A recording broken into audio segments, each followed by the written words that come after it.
Hi, welcome to part 2 of my video series on creating a running news feed for your Access database. If you've already seen part 1, the overview, then you know the main components of this project. This part 2 video will just explore the VBA code that is used in the contact notes feed form. So in brief, what happens in this database is that staff go into the people form and enter contact notes anytime a person emails or phones or visits. Once the contact note is saved, the contact notes feed shortly thereafter reflects that a new note has been entered and who the note was about. So let's go to the contact notes feed form and look at the timer VBA and the related VBA procedures that make this work. So if I go into Design View, I described in part 1 what these text boxes are used for, but basically these are the boxes that record the original count of the number of notes in the contact notes table and the new record count as notes are added. The two boxes are compared, and if there are new notes, the user is alerted in the caption of the form. So if I open up the form properties and I go to the events, there are several events that have procedures here.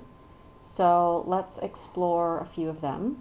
So when the form is first loaded, the text box of the original record count is set to the count of the number of records in the table contact notes table.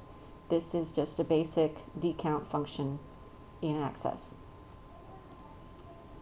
When the form is activated, which is when somebody comes along and reads the feed form,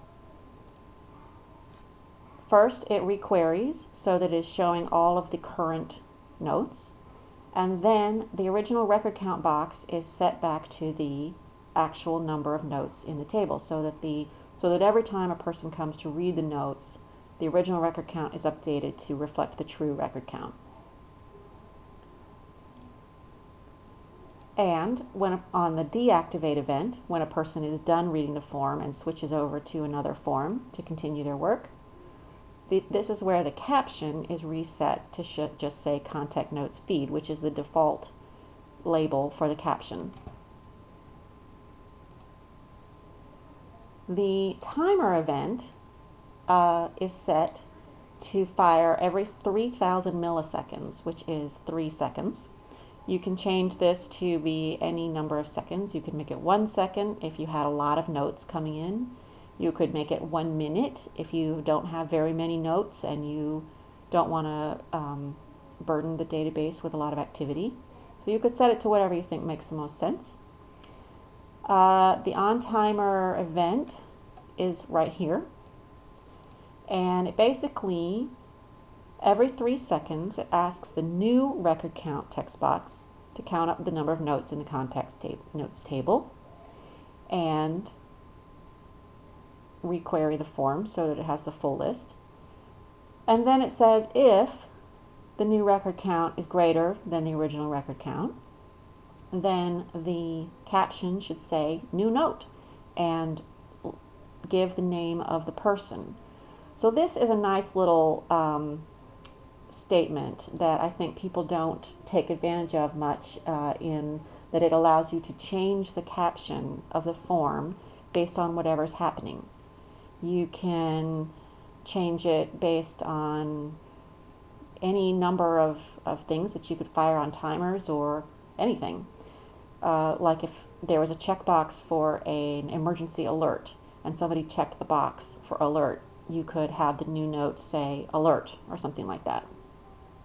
And then else if the new record count is the same as the original record count, then there's no change in the caption. The only other VBA that I have here that you might want to use is on the current. It's just sets the focus so that the cursor goes to the very first comment field and is set to the beginning of the field. That's just a matter of preference.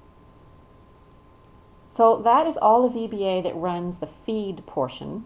I do have a little bit of bonus VBA for you here. So in the form, if you're a staff member and you're reviewing all the notes and you get to one that's you want to know more about the person, or if the note is very long and you're only reading the first line and you want to read the full note, you can double click on the person's name and it takes you to the people screen, the person's name that you clicked on. So that's a little bit of bonus, and I'll show you that so that you can see it.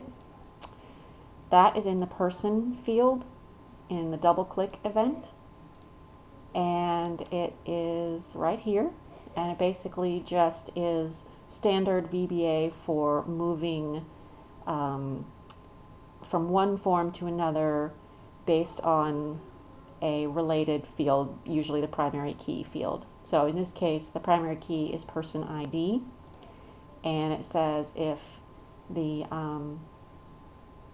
form people is not loaded, then you need to open the form and then move the form to the current person ID.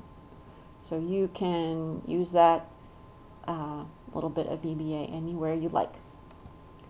Okay, I hope this has been helpful, and if you have any questions, please contact me or leave a comment. And thank you for watching.